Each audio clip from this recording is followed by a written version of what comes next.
Welcome to Cloudcast, where you get an inside look at St. Cloud, Florida's local government. Whether you live, work, or play here, we're bringing you the information you need to better understand your city. Cloudcast is hosted by our communications team, including Miriam Batchelder, Andrew Sullivan, Deborah Carson, and Jay B. Miller.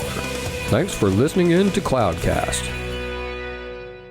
So welcome everyone to another episode of the City of St. Cloud's award-winning podcast, Cloudcast. My name is Andrew. I'm joined today with Mariemma and Jay from the city's communications office. And our very special guest today is Officer Lin with the St. Cloud Police Department. Thank you for joining us. Thank you for having me. Now, Officer Lin, many people in the community, I feel like they know you and they have seen you. You've been out in the public. You've been doing community outreach for years and years before I got here.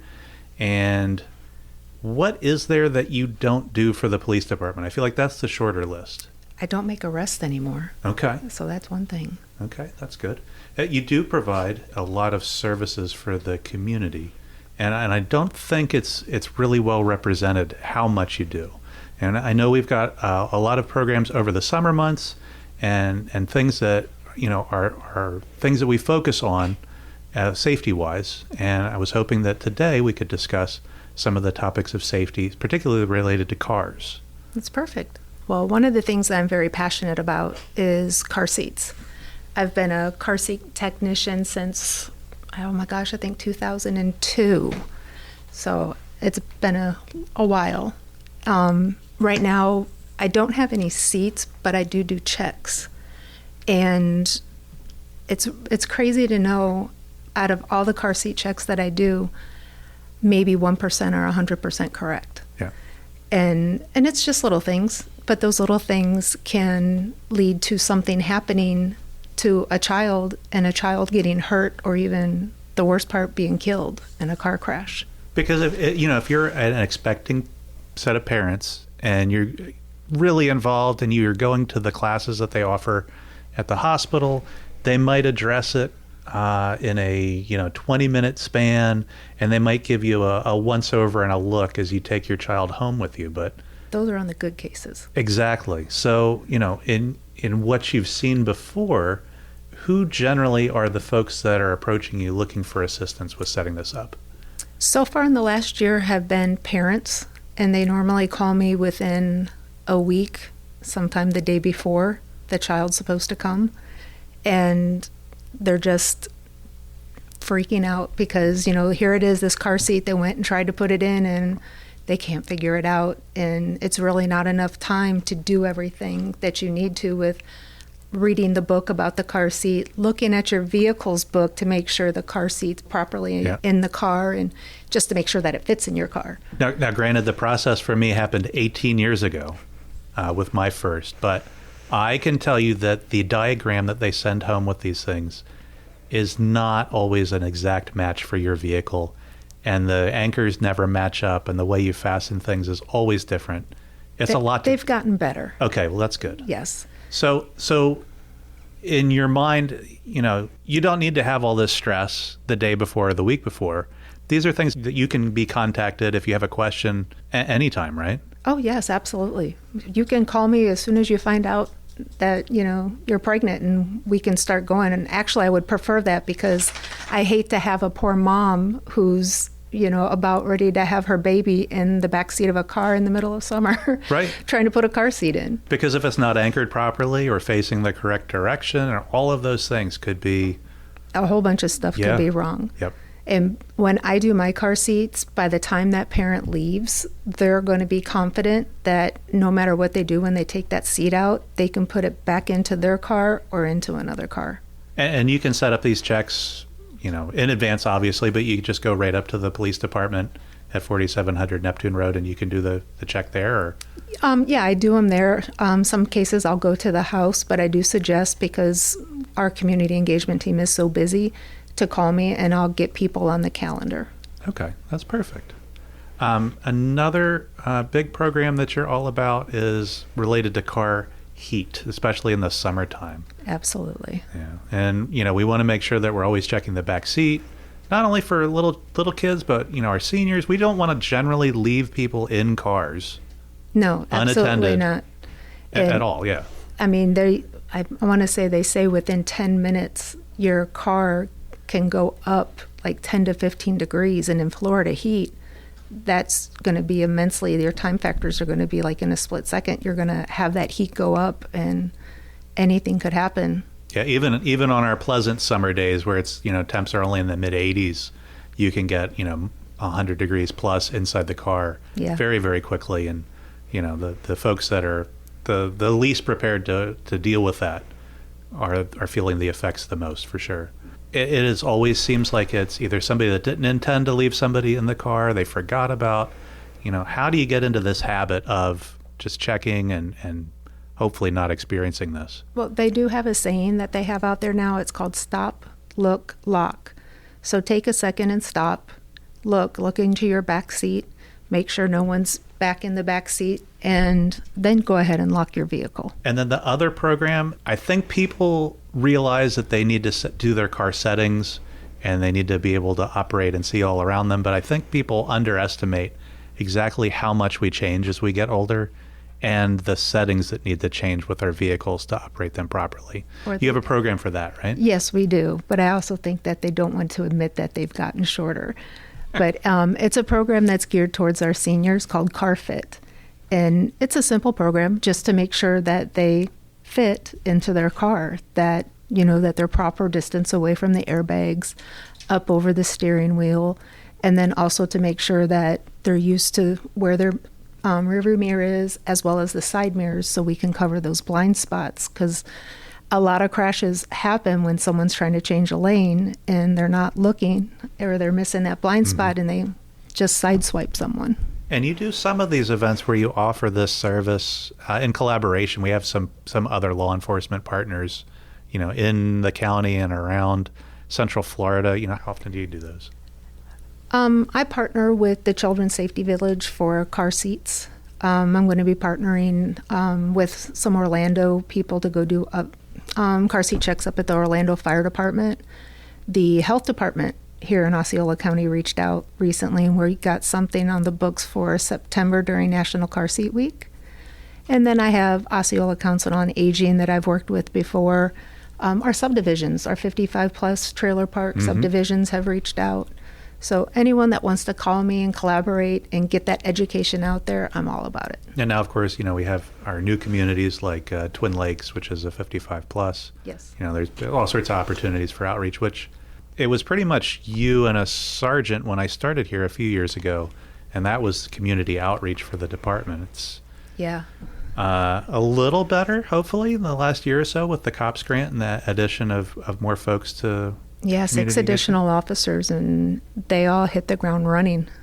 And so if you need them, how do people contact you? If they want some service from community engagement, how do they reach out? Well, they can simply call the police department's non-emergency, which is 407-891-6700, or they can send an email. We have a group email for everyone in the unit, and it's easy. Just C for community, E for engagement, and then the word unit, and our city tag of @stcloudfl.gov. Wonderful. Is there anything you want to talk about that we didn't discuss today? One of the biggest things is with car seats is what our state statute is not what's best for a child, because our children develop all different ways, some quicker, some shorter, it all depends. So making sure that your child is in the right seat is more important than following, well, you still got to follow state statute, but making sure that seat is correct. My granddaughter was 6.5 and still in a 5-point harness forward facing. And she would get so mad at me because her mom had her in a booster seat. And we have a saying in, I guess you can say, the car seat technician world of good, better, best. And I had to explain to her is, okay, in the little small car seat, that's good. And in the one with the big back, that's better. But Oma is the best, and I have you the safest. So it's always important for parents to know that. And when I get out there in the community and I start talking to our parents and explaining the difference, they walk away just so empowered, and I love it. So when you talk about state statute, it's geared based on the child's age or their size, or It's only by age. age? Okay, so you're saying the size of the child can vary so much. You know, my 5-year-old may be a very different size than your 5-year-old. Exactly. Okay. Yeah, state statute, any child under the age of 4 has to be in a separate carrier. And once you hit 4 and 5, the child has to be in a booster seat. And like I said, she was 6.5, and she was tiny. I mean, long, tall, but very skinny. Yeah. And she never really outgrew the seat, so I kept her in it. So it's helpful to think of the state statutes almost as the minimum requirement. That's the right? good. Yeah. So they have to be in a booster, but if they're a size such that they're still safer in a 5-point harness, that's absolutely preferable. Okay. It's been many years since my child was that age. I don't want to date myself, but it's been more than the 18 that Andrew had expressed earlier. So, and it's good to hear that the design of them has improved and gotten better, because I got to tell you, especially in the Florida heat, and my child was born in May, so it was May, June, July, August when me as a new parent was trying to figure this out, and I just always preferred to have anybody but me put the thing in, because it was just really hot trying to wiggle into the back seat and get the thing installed. Yes. And honestly, as a parent, I never had a high level of confidence that his car seat was installed right. And fortunately, we never had to put it to the test. But it's one of those things that, as a parent, you do your best. But, I don't know, like, are they just too complicated? Was it me? Whatever. But I think it's great that the police department, through your community engagement unit, offers this, where parents can get that reassurance and know that it's in right, and they're trained to do it right for their particular seat and vehicle. Yeah, and the seats have changed so much that I make sure that the parent tells me what type of seat so I can research it a little bit. Smart. Because, I mean, there's a seat that's out there that is, I call it a one and done. You just put it in, and it starts at rear facing, and you can flip it around. And this one just, like, you can do a full circle with it. Oh, wow. It's absolutely crazy. So the kid's back there doing wheelies in the back seat. Probably. But I always tell parents, don't feel bad because you don't understand it, because it is a lot. I've had literally rocket scientists come to me that they were grandparents. So, yeah. And I had a gentleman recently that worked for Amazon, and very techie guy doing data stuff, and he's like, I just can't figure it out. So once I put it in position, he's like, oh, I got it. I'm like, well, hold on. But wait, there's more. Yeah. And this week I'm actually doing one for a doctor.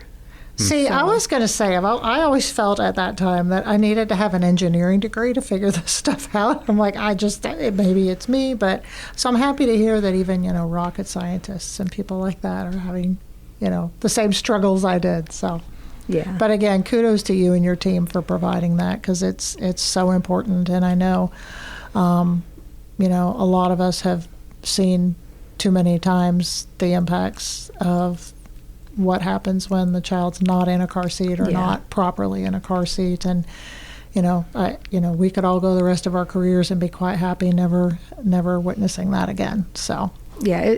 I think what the passion came for me was seeing a traffic homicide fatality involving a child. Yeah. And knowing that if the parent had that education to make sure that child was safe, that kid would still be there that day. Can make all the difference. Yeah. Doesn't always, but it gives them their best chance. So, and I think it's amazing that people are as trusting as they are to go and get the help, and it just knowing where to go for the assistance and knowing it's there is amazing. So thank you for sharing that. Yep. Now would be the part of the program where Jaba Miller comes in with a hard-hitting question. Uh-oh. I don't know if I have questions so much as maybe something to add about this, and I know this is a very serious subject about leaving your children in the car. Be careful, and nowadays they make like warning hazard stuff that goes off in the new cars to like check. And I'll say I've never left a child in the back seat, but I have left a pound of hamburger in the back seat. overnight or 2 nights. How'd that work out for you, Well, Jay? see, it's what happens is, okay, you don't really even think about it at first, but then a day or two goes by, and like I got home from work, like I was driving home from work, and I'm like, I can't take it anymore. What is this? And so I had to pull over in like a 7-Eleven parking lot and like find it and toss it in the trash. And I did find it. I found it. So it was only like 2 days, but Did you have to get a new car, or did the smell no, eventually come out? it did eventually go away. It didn't take too long, but yeah, He had stray dogs following his car for 3 weeks. Yeah. Jay invented Febreze on that day. Yeah, right. Exactly. Yeah, I will say my car now, it's Mariama proof, and one of the things that it does is say, hey, check your back seat every time I turn the thing off. So fortunately, I'm not transporting anyone's small children anymore, but the gym bag appreciates me bringing it in. And it's funny because my patrol vehicle, I don't have a cage because I don't do arrests anymore.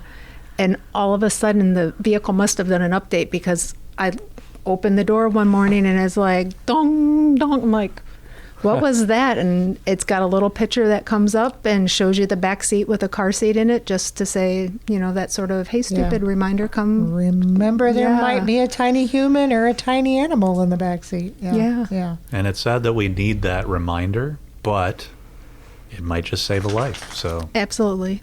And I think Enzo concurs with that as well. he does. He does.